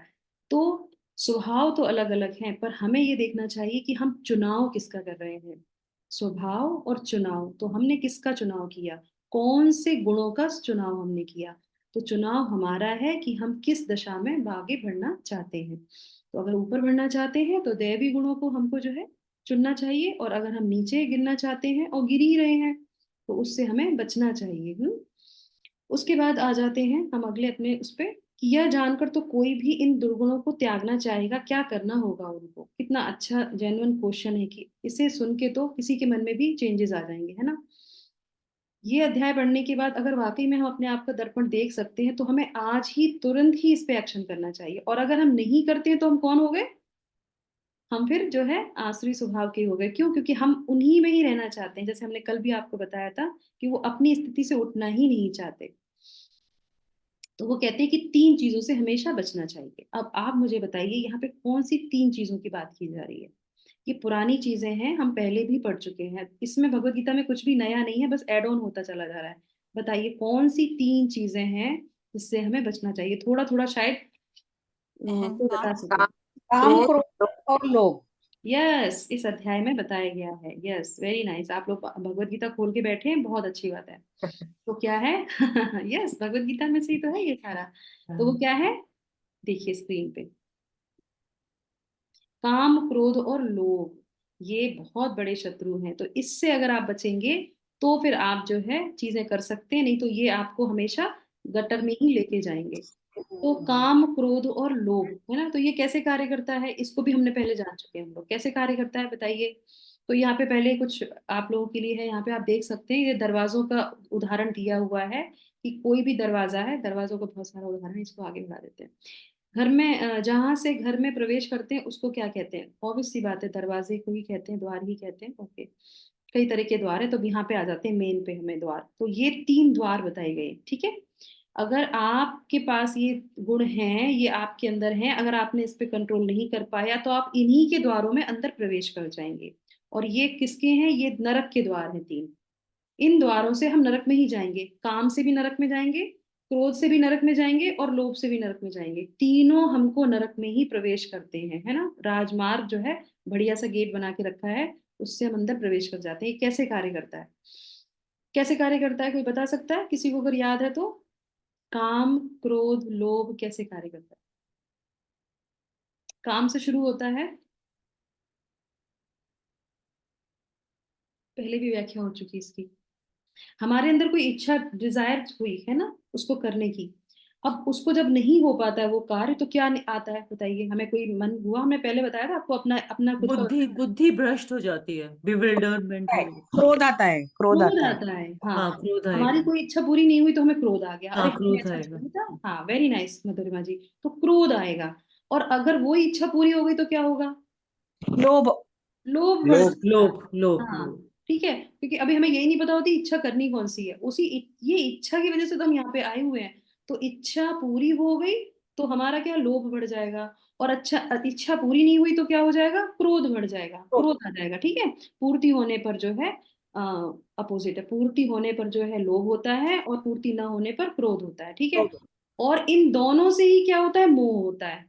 क्रोध आ गया और उसके बाद पूरी हो गई चीज तो क्या होगा, मोह हो जाएगा।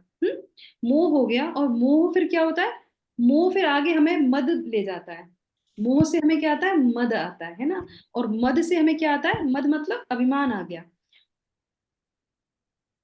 हाँ, तो मद, अभिमान आ गया, और अभिमान के बाद क्या है, मत्सर्य मतलब क्या होता है, जलन होना, ईर्ष्या, ईर्ष्या। ईर्ष्या होना। यस, ईर्ष्या होती है। अब आप सोचिए कि एक तो चीजें पूरी हो रही है, अभिमान आ रहा है भी चीजें, और उसके बाद क्या हो रहा है, उसके बाद ईर्ष्या हो रही है। तो ये तो कहीं से भी हमारे लिए अच्छा नहीं है, कुछ भी हमें अच्छा मिला, कुछ भी हमें अच्छा नहीं मिला। तो शुरुआत कहाँ से हुई, इच्छा से हुई। इच्छा से शुरू होती है और कहाँ पे खत्म हो जाती है, हमारे अंदर जो है जेलस हो जाता है। तो हम सबके अंदर जेलसी है, ये मानिए या ना मानिए, सबके अंदर जेलसी होती, अलग अलग क्षेत्र में वो कार्य करती है।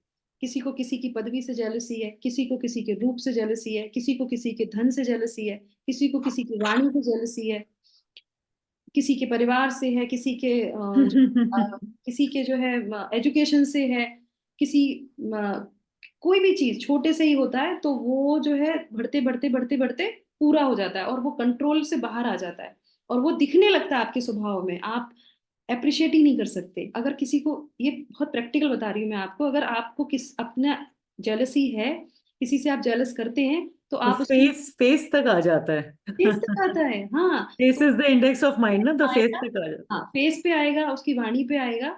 तो हमें क्या करना चाहिए? हमको अगर ऐसा लगता है कि अभी हमने दूसरे के फेस को देख लिया, पर ये अध्याय में क्या बताता है, हमारे अंदर है। तो अगर आप हमारे अंदर है तो हमें क्या करना पड़ेगा? हमको उस व्यक्ति का गुण देखना पड़ेगा। आप उस व्यक्ति का गुण देखिए और उसको जो है अप्रिशिएट कीजिए कि आपके अंदर ये है। ये करते करते करते करते, उसको अप्रिशिएट करते करते करते करते क्या होगा? आपके अंदर से जो है ईर्ष्या की प्रवृत्ति खत्म हो जाएगी। बहुत मुश्किल होता है किसी का गुणगान करना, बहुत बहुत मैंने लोगों को देखा है, बोल ही नहीं पाते, उनके मुंह से निकलता ही नहीं कुछ किसी के लिए अच्छा, क्योंकि अंदर इतनी चीजें उलझी पड़ी हुई हैं, वहां से निकलेगा कैसे? दिख ही नहीं रहा कुछ उनके कैरेक्टर में अच्छा, दिख ही नहीं रहा है आपको, क्योंकि आपको सब कुछ गलत ही गलत दिख रहा है। हमारे जो है आंखों का दोष है, हमारे हृदय का दोष है कि हम किसी में कुछ अच्छा देख ही नहीं पाते। तो ये प्रैक्टिकल जो है एप्लीकेशन है इसकी, अगर कोई चाहे इस चीज को निकालना तो उसमें व्यक्ति में अच्छी चीजें देखने लगी है। एक बार जो है प्रभु जी थे, तो उन्होंने ऐसे बोला था कि आपको उस व्यक्ति में क्या बुराई लगती है तो आप लिस्ट बना लीजिए। तो उन्होंने जो है लिस्ट बनानी शुरू कर दी, इसमें ये है, इसमें ये है, इसमें ये है। फिर उन्होंने लास्ट में जब क्लास खत्म हुई तो उन्होंने बताई, अब इनमें से आप में अंदर क्या क्या है उस पर टिक लगा लीजिए और क्रॉस कर लीजिए, हो गया आपका पूरा। तो इस तरीके से हम अपने ऊपर ये कार्य कर सकते हैं। आ जाते हैं 22वें श्लोक पे। यस माता जी पढ़िए, फिर हम इसको आगे 24वें विराम हो जाएगा। एते विमुक्तः कौन्तेय तमोद्वारे स्त्रीभिर्नरः आचरत्यात्मनः श्रेय ततः याति परां गतिम्। जो अज्ञान के इन तीनों द्वारों से बच जाता है, या अज्ञानता के कारण तीनों जो है द्वार खुलते हैं उसके लिए, वही आत्म साक्षात्कार के लिए कार्य करता है। उसके बाद जो है वो कैसे बचा जाए, उससे कैसे बचा जाए, तो कैसे बचेंगे हम बताइए? अगर इससे बचना है तो हमें कैसे बचेंगे हम? कुल्हाड़ी किससे शार्प होगी? ज्ञान से। यस, शास्त्रों की सहायता से। हाँ, घुमा फिरा के अध्ययन चीजें वही है हमारे पास, है ना। तो यहाँ पे भगवान क्या कह रहे हैं कि शास्त्रों की सहायता से आप जो है इनसे बच सकते हैं, क्योंकि उसमें ही उपाय दिए हैं। भगवत गीता में, शास्त्रों में सबके उपाय दिए गए हैं। तो अब आ जाते हैं 23 पे। यस माता जी।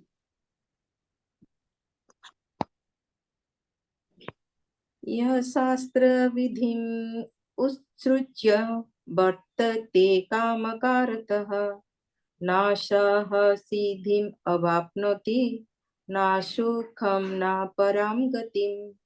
जो शास्त्रों के आदर्शों की अवहेलना करता है, अब हमको निष्कर्ष ये बताया गया कि शास्त्रों से ही हमें सब कुछ मिलेगा। अब जो व्यक्ति शास्त्र को ही ना माने और अपने मनमाने ढंग से कार्य करे, तो उसको ना तो सिद्धि मिलेगी, ना ही उसको सुख मिलेगा, और ना ही वो परम गति को यानी कि भगवान के धाम को आ सकता है।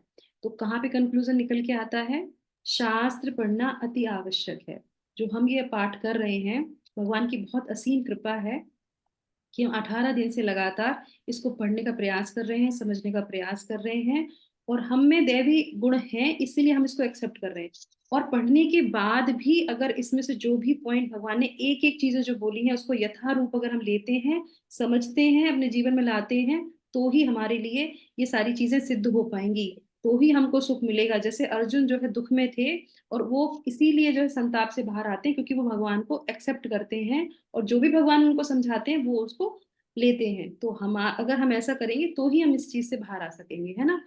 तो भगवान के धाम को आ सकते हैं। तो यहाँ पे ये हमारे लिए है, समझने का प्रयास कीजिए इसको कि क्या है, कि क्या कर्तव्य है क्या नहीं है। ये आपके लिए क्वेश्चन भी है यहाँ पे। और जानकर कार्य करना चाहिए, तो कैसे करेंगे, क्या सही है क्या गलत है, क्या कर्तव्य है क्या नहीं है। जानकर कार्य, किसको जानकर कार्य करना चाहिए, कहाँ से ये हमें शिक्षा मिल रही है? कहाँ से मिल रही है शिक्षा? बुक्स, हम्म शास्त्रों मतलब। हम्म किसके अनुसार जानना है हमको? बुक्स, यस, कौन सी बुक्स? शास्त्रों के विधि विधान भगवत से। गीता। यस, हाँ, बिल्कुल सही बात है। तो शास्त्रों के अनुसार कार्य को करना चाहिए। क्यों करना चाहिए वो यहाँ पे बताते हैं। क्यों? क्योंकि शास्त्रों में कोई दोष नहीं होता। जो दोष किसमें होता है? जो मनुष्य में पाया जाता है। 4 दोष जो हमें बताए जाते हैं, हमारी इंद्रियां पूर्ण है, हम जो है झूठ बोल देते हैं, है ना। तो इस तरीके से शास्त्रों में ये चीजें नहीं पाई जाती, इसीलिए शास्त्र को अपनाना चाहिए। और शास्त्र को क्या बताया गया? हमारी माँ बताया गया है। तो माँ किसके बारे में बताती है? पिता के बारे में बताती है। पिता को समर्पण करना है तो किससे पूछेंगे? माँ से पूछेंगे, नहीं तो इधर उधर भटकते रहेंगे। तो इसीलिए शास्त्रों को अपनाना चाहिए, उसको सरेंडर करना चाहिए। ठीक है। तो कौन कौन सी 4 अपूर्ण इंद्रियां होती हैं? कपटता होता है, मोहग्रस्त हो जाते हैं, और वो जो है त्रुटि करते हैं ना, गलतियां करते हैं। तो ये 4 चीजें जो है शास्त्रों में नहीं होती हैं, इसीलिए वो पूर्ण कहे जाते हैं। तो अब आ जाते हैं यहाँ पे कि सच्चा मित्र वो होता है जो हमें कभी भी अकेला नहीं छोड़ता है, चाहे वो अच्छा हो या बुरा हो। ये शायद दूसरे उससे आ गया है यहाँ पे। तो ये हमारा डोर यहाँ पे कंप्लीट हो जाता है। तो किस तरीके से हम जो है डिवाइन और डेमोनिक क्वालिटीज के बारे में हमने जाना, और उसके बाद अदर जो है एक्सपेक्ट्स भी जाने उनके बारे में कि क्या क्या उनके जो है अंदर होता है, और आउटलुक और जो है ओपिनियंस ऑफ डीमंस, तो उनके क्या स्वभाव होते हैं, वो क्या सोचते हैं, क्या विचार करते हैं, वो सब हो गया है। और उसके बाद जो है रिमूवल ऑफ डेमोनिक क्वालिटीज, तो इसके बारे में हमने कैसे हम उन चीजों से बाहर निकल सकते हैं, तो उसके बारे में भी हमने यहाँ पे जाना। अब हम आ जाते हैं यहाँ की शिक्षाओं पे। तो इस अध्याय से हमें क्या जाना कि अगर हम कोई चीज पढ़ रहे हैं तो उसके संदर्भ को भी हमें समझना पड़ेगा। अगर बिना संदर्भ को समझे हम एक्शन करेंगे तो वो हमारे लिए घातक ही सिद्ध होगा। दूसरा है, सॉरी, संग हमको बदल देता है। तो जैसे करेंगे संग वैसा ही हो जाएगा रंग। जैसा पिएंगे पानी वैसी होगी पानी। तो जैसे के साथ आप जैसे रहते हैं वैसे ही हो जाते हैं। तो हमें ध्यान रखना चाहिए अपने जीवन में कि हम किसका संग कर रहे हैं। और अगर ऐसा कोई नहीं है व्यक्ति, तो तुरंत जो है अपने जीवन में, अगर मान लीजिए कि क्लासेस आपने करी, आप किसी के कांटेक्ट में नहीं है, तो कृपया करके तुरंत अपने जीवन में कोई ऐसा व्यक्ति लाइए जो आध्यात्म की प्रैक्टिस कर रहा है, जो पहले से उस पाथ पे चल रहा है। आप उसके संग कीजिए, उससे जो है सलाह मशवरा लीजिए। आप ये भी जो होता है ना, किसी से पूछना भी अपने आप में बहुत गिल्टी होता है। किसी किसी को हम क्यों पूछें, हमें क्या जरूरत है? नहीं, सरेंडर होगा आदमी व्यक्ति तभी आपको ज्ञान मिलेगा। ये भगवत गीता का सार है। तो अगर आप कुछ जानना है, सीखना है, तो किसी को तो नीचे आपको झुकना ही पड़ेगा, तभी आपको मिलेगा, नहीं तो नहीं मिलेगा, है ना। तो ये चेन सिस्टम है। अच्छा या बुरा किसका पोषण करना है, तो ये हमने जान लिया कि ये अच्छी चीजें हमारे अंदर कौन सी हैं और बुरी चीजें कौन सी होती हैं, तो किसको हमें पोषित करना है और कैसे पोषित करना है। उसके बाद आ जाते हैं आज्ञाकारिता रक्षा करती है ना। ये बहुत इंपॉर्टेंट है। अगर हम किसी की बात मानते हैं तो वो हमेशा हमारी रक्षा ही करेगी। तो जैसे मान लीजिए, एक फॉर एग्जांपल, जैसे आप रोड पे जा रहे हैं, और रोड पे जो है, जो पुलिस, ट्रैफिक जो पुलिस है, उसने आपसे कहा रुकिए, अभी गाड़ी आ रही है, आप रुक जाइए, इधर वाली गाड़ी को निकल जाने दीजिए। तो उधर वाली गाड़ी निकल गई। दूसरे वालों को भी बोला, दोनों हाथ लगाता है वो, इधर से इधर रुक जाइए, उधर से उधर रुक जाइए, और फिर वो बीच वालों कहता है आप निकल जाइए। तो तीनों लोगों ने उसकी बात मानी, तो फिर आराम से वो जो है क्रॉस कर गया। अभी क्या होगा? हम तो आपकी बात नहीं मानेंगे। उसने कहा आप रुक जाइए, हम तो जाएंगे। उधर से वो उधर से आ रहे, तो फिर क्या होगा? एक्सीडेंट हो जाएगा। तो अगर किसी को जो है शरणागत कर रहे हैं, और वो अगर वो आज्ञा दे रहा है कि ऐसा मत कीजिए, ऐसा आपको करना चाहिए, तो मान लीजिए उसकी बात। क्यों? क्योंकि वो जो है अनुभवी है पहले से, इसलिए वो आपको शिक्षा दे रहा है। तो जब हम किसी की आज्ञा को पालन करते हैं तो हमारे लिए वो बहुत जो है, हमें हमारी रक्षा करती है हर तरीके से, भौतिक जगत में भी और आध्यात्मिक जगत के लिए भी। 6 अंदरूनी लुटेरे कौन से हैं? 6 अंदरूनी लुटेरे अभी अभी हमने जाना था, बताइए कौन से हैं? काम, क्रोध, मद, लोभ, काम, क्रोध, लोभ, मोह मद मत्सर। मोह, मद, मत्सर। Very nice. अहंकार, अहंकार भी है। 6 षड रिपु है ना माता जी। मद में अहंकारी आता है। अच्छा, मद मतलब अहंकार, है ना।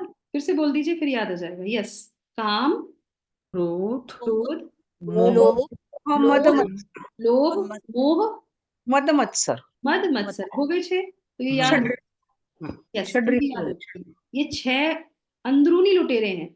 ये हमारे सारे दैवी चीजों को लूट ले जाएंगे। अगर हमारे पास कुछ है भी तो अगर हमें क्रोध आता है, अगर हमें लोभ आता है, वो हमारा ऐसा अपहरण करते हैं, ऐसे हमको लूटते हैं कि हम आए तो इस योनि में हैं भगवान से मिलने के लिए, हमारा संबंध भगवान से मिलने के लिए था, पर हमें इन्होंने ही लूट लिया और हमें कहाँ भेज दिया, वहां पे नरक के द्वार में हमें पटक दिया। तो हमें ध्यान रखना चाहिए कि ये हमको लूटे उससे पहले हमको इनको लूट लेना है। कैसे लूटेंगे हम इनको, कैसे लूटेंगे? ज्ञान और संगति और शास्त्र शांति और से, ज्ञान, शांत रस से। शास्त्र ज्ञान और अच्छी वैष्णव के संगति। साथ संग लेके और अध्ययन। सभी कुछ का अगर पूरा निचोड़ निकाला जाए तो हम कैसे करेंगे? इंद्रियों को कंट्रोल करके। सब कुछ एक साथ अगर एक चीज करनी है तो क्या करेंगे? ABCD अच्छी संगति। ABCD हरे कृष्णा कृष्णा कृष्णा हरे हरे, हरे महामंत्र का जप। हरे रामा रामा रामा हरे हरे। अगर मान लो आपके पति आपको गुस्सा कर रहे हैं तो तुरंत बोलो हरे कृष्णा कृष्णा कृष्णा हरे हरे, हरे रामा रामा रामा हरे हरे। किसी दिन तबीयत खराब होगी तो क्या बोलेंगे?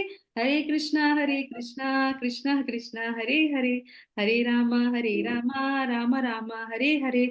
मान लीजिए आपको जो है आपको जो है किसी से जेलसी हो रही है, तो अब पता चल गया कि जेलसी नहीं करनी है, तो क्या करेंगे? उसको देख के तारीफ नहीं कर पा रहे तो कहेंगे हरे कृष्णा कृष्णा कृष्णा। भगवान कृष्ण अपने आप संभाल लेंगे क्योंकि हम उनको ही लेके आगे बढ़ रहे हैं। तो जो चीजें जैसे लगे, क्रोध आ रहा है, लोभ हो रहा है, मद हो रहा है, मत्सर्य हो रहा है, तो सब में भगवान के नाम का जप करना चाहिए क्योंकि ये इसी हमारा। एग्जाम्पल से ये है माता जी, मेरे पड़ोसी ना बहुत तंग करते हैं मेरे को, बहुत तंग। तो मेरे को किसी पंडित जी ने बोला कुछ नहीं, जब तंग करे ना राधे राधे कह के आगे निकल जाओ बस। हाँ, वेरी नाइस। सच में आप देखिएगा कई जगह ऐसा हुआ है कि लोगों ने कई बार किसी को बहुत परेशान करने का प्रयास किया है, पर उन्होंने जब उनके प्रभाव में वो नहीं आए। कभी कभी जब लोग बोलते हैं कि वो व्यक्ति इस तरीके से गिर सकता है तो कि हम भी उसकी तरफ गिर जाए, नहीं, हमें नहीं गिरना है उसकी तरह। हम बराबर जो है अपने स्वभाव में ही रहते हैं। एक मुझे याद आती है यहाँ पे कथा, एक जो है ब्राह्मण थे और वो जो है समुद्र की तरफ जा रहे थे, तो वहां पे जो है बिच्छू मिलता है, और वो बिच्छू जो है कृपया करके अपना माइक बंद कर दीजिए, हरे कृष्णा। तो वहां पे वो क्या करते हैं, वो जो है पानी में होता है, तो वो संत जो होते हैं उसको लेके आते हैं और वो सोचते हैं इसको पानी से इधर निकाल देते हैं। और जैसे ही वो पानी से निकालने का प्रयास करते हैं वो बार बार उनको डंक मार देता है, और वो फिर जो है वो फिर पानी में आता है, वो फिर निकालते हैं। तो उनके जो दूसरा उनके साथ शिष्य चल रहा, तो ऐसा 7-8 बार वो करते हैं और उनके बार बार जो है वो डंक मार रहा होता है। तो वो कहते हैं आप क्यों ऐसा कर रहे हैं, उसको जाने दीजिए ना, मरने दीजिए उसको।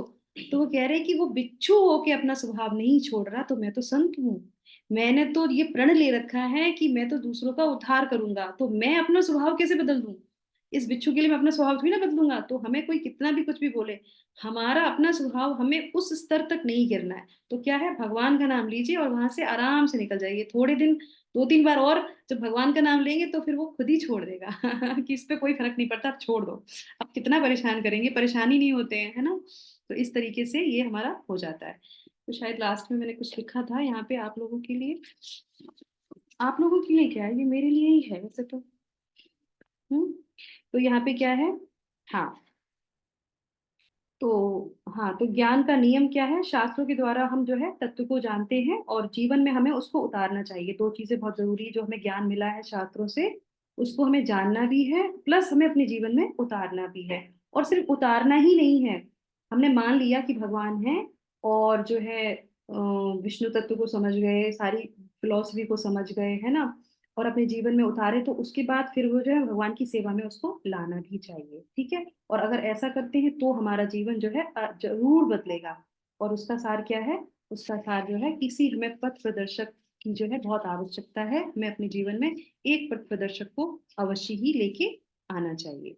जैसे कि शिला प्रभुपाद हम सबके जीवन में आए और उनके शिष्य भी जो है आगे ये कार्य जो है सुचारू रूप से कर रहे हैं। तो बोले जगत गुरु शिला प्रभुपाद की जय।